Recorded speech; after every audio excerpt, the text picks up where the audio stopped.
విశాఖకు కార్యాలయాల తరలింపు విషయంలో ఏపీ ప్రభుత్వం న్యాయ పోరాటానికి దిగింది.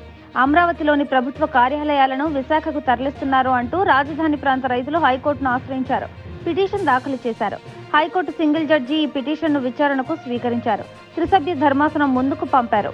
ఈ నేపథ్యంలో తదుపరి తీర్పు వచ్చే వరకు ప్రభుత్వ కార్యాలయాల తరలింపు వద్దని కోర్టు స్పష్టమైన ఆదేశాలు జారీ చేసింది. అయితే విశాఖకు ఎలాగైనా కార్యాలయాలను తరలించాలని జగన్ సర్కార్ భావిస్తోంది. సింగిల్ జడ్జి ఉత్తర్వులను సవాల్ చేస్తూ హైకోర్టులో ఏపీ ప్రభుత్వం 4 రోజుల కిందట లంచ్ మోషన్ పిటిషన్ దాఖలు చేసింది. ఆదేశాలను సవాల్ చేస్తూ ఏజీ శ్రీరామ్ పిటిషన్ దాఖలు చేశారు. తాము దాఖలు చేసుకున్న రిట్ను లంచ్ మోషన్ గా తీసుకోవాలని ధర్మాసనాన్ని కోరారు. విశాఖలో జరగాల్సిన అత్యవసర రివ్యూలు, ఇతర కార్యకలాపాలు నిలిచిపోయాయని ఏజీ తన వాదనలు వినిపించారు. 4 రోజుల కిందట ఈ విచారణ జరగగా రేపటికి వాయిదా పడింది. రేపు విచారణ చేపట్టే అవకాశాలు కనిపిస్తున్నాయి. విశాఖను పాలనా రాజధానిగా జగన్ సర్కార్ ప్రకటించిన సంగతి తెలిసిందే. అయితే దీనిపై న్యాయ చిక్కులున్నాయి.